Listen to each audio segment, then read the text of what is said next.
Hello everyone. क्या आप सब आज के लेसन के लिए तैयार हैं? आपको होना ही चाहिए, क्योंकि आज हम अपनी टाइम मशीन माजी में लेकर जा रहे हैं। जल्दी से बैठ जाएं और वाइल्ड राइड के लिए तैयार हो जाएं। तो इस जर्नी में मुझे बताइए, कितना दूर तक आप अपनी फैमिली लीनिएज को ट्रेस कर सकते हैं? आप शायद अपने parents, grand parents, great grand parents या फिर शायद ग्रेट ग्रेट ग्रैंड पेरेंट्स का बता सकते हैं, लेकिन किसी वक्त आप रुकेंगे और शायद सोचेंगे, इनसे पहले कौन आया था? अब यहाँ आपने क्या किया? अपनी एंसेस्ट्रल हिस्ट्री मालूम करने की कोशिश की। लेकिन अब अगर मैं आपसे तमाम इंसानी नस्ल की एंसेस्ट्रल हिस्ट्री पूछूं, वो कैसे इवॉल्व हुए?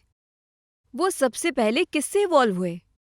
या इस जमीन पर कदम रखने वाला सबसे पहला लिविंग ऑर्गेनिज्म कौन था?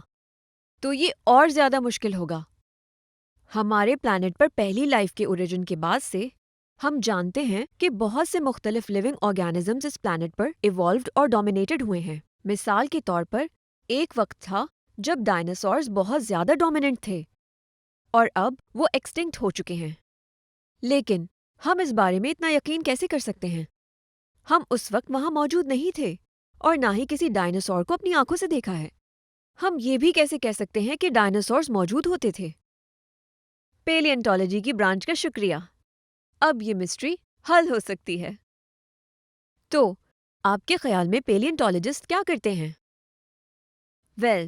वो डेड ऑर्गेनिजम्स के रिमेन्स को डिस्कवर करते हैं, जैसे उनकी हड्डियां और उनके ढांचे वगैरह, जिनको हम फॉसिल्स कहते हैं। लेकिन वो ये कैसे मालूम करते हैं?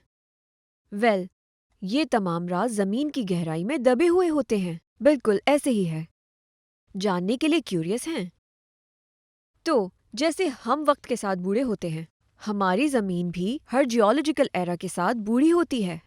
जैसे ये होता है, नेचर सेडिमेंट की नई लेयर पुरानी वाली पर फैलाती है।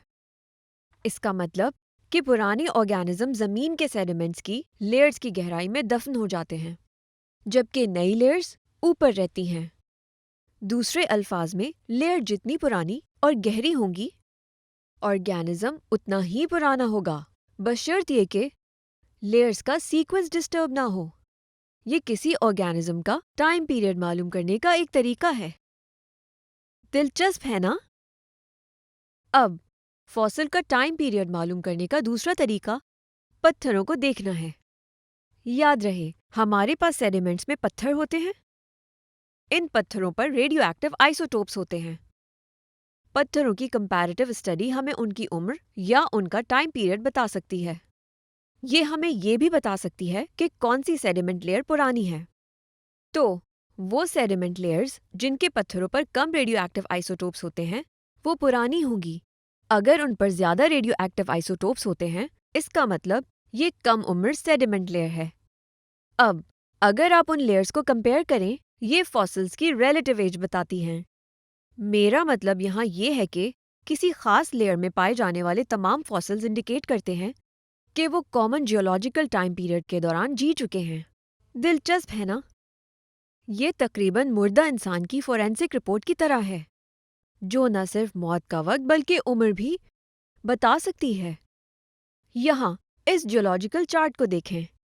ये आपको आइडिया देगा कि कैसे पौधे और जानवर मुख्तलिफ जियोलॉजिकल पीरियड्स में उनकी फॉसिल की स्टडी की बुनियाद पर तकसीम किए गए हैं।